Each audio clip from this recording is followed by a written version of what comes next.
അപ്പോൾ ഇതേപോലെ നമ്മൾ മാങ്ങ ചെറിയ ചെത്തുപൂളുകളായിട്ട് അരിഞ്ഞെടുക്കുക. ഇനി നമുക്ക് മുളക് വേണം, വേപ്പില വേണം.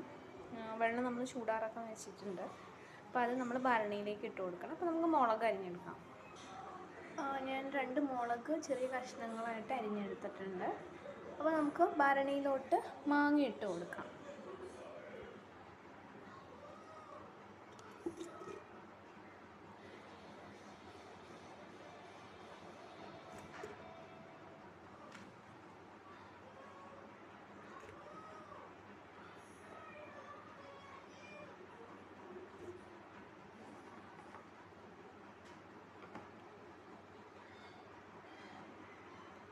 നമുക്ക് കുറേശ്ശെ ഉപ്പും കൂടി ഇട്ട് കൊടുക്കാം.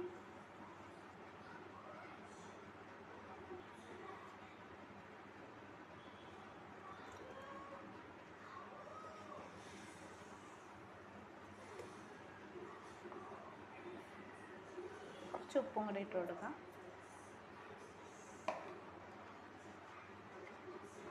ഇനി അതിൻ്റെ മീതേക്ക് വീണ്ടും നമുക്ക് മാങ്ങ ഇട്ട് കൊടുക്കാം.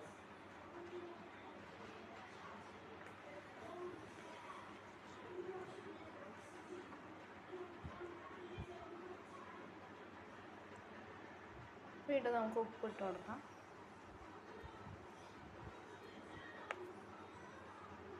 മുളക് ഇനി ഇട്ട് കൊടുക്കാം.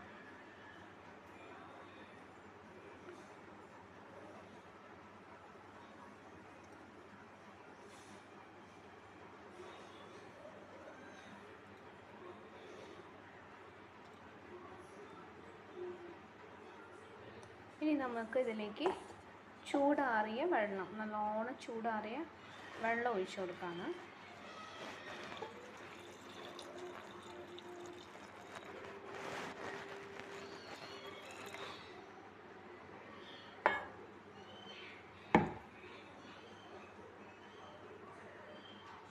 വെച്ചിട്ട് ഇളക്കി കൊടുക്കാം.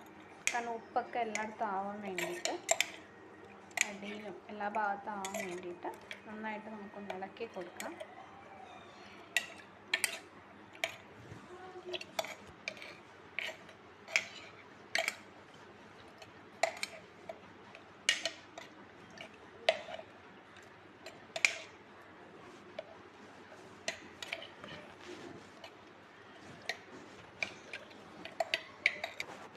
ഇനി അടുത്തത് നമ്മൾ ഒരല്പം വിനാഗിരി ചേർക്കാണ്.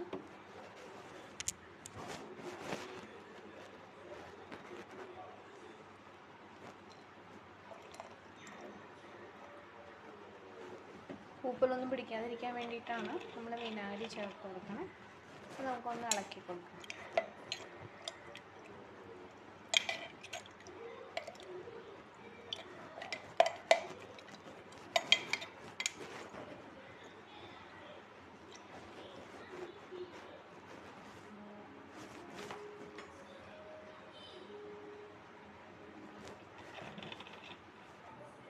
ഇനി ഇത് നമുക്ക് ഉപ്പിലിട്ട മാങ്ങയല്ലേ, അപ്പോൾ കുറച്ച് നാളത്തേക്ക് ഇരിക്കണം. അപ്പോൾ ഇത് അടച്ച് വയ്ക്കാം. അടച്ച് വെച്ച് എയർ കയറാതിരിക്കാൻ നമുക്കൊരു തുണി വെച്ചിട്ട് നന്നായിട്ട് ടൈറ്റ് ചെയ്യാം.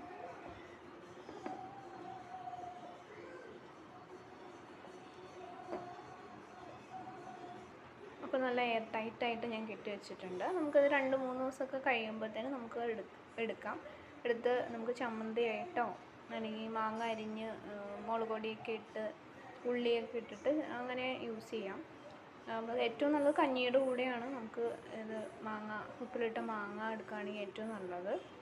മഴക്കാലത്തൊക്കെ നമുക്ക് ഇങ്ങനെ ചെയ്ത് വെച്ച് കഴിഞ്ഞാൽ മഴക്കാലത്തൊക്കെ എളുപ്പത്തിൽ നമുക്ക് ഉപ്പുമാങ്ങ ചമ്മന്തിയോ ഒക്കെ ആയിട്ട് അല്ലെങ്കിൽ ഉപ്പുമാങ്ങ അരിഞ്ഞ് അച്ചാറിടുകയൊക്കെ ചെയ്യാം. നിങ്ങൾക്ക് ഇത് ട്രൈ ചെയ്യാം. അപ്പോൾ അടുത്ത വീഡിയോയുമായി വീണ്ടും കാണാം.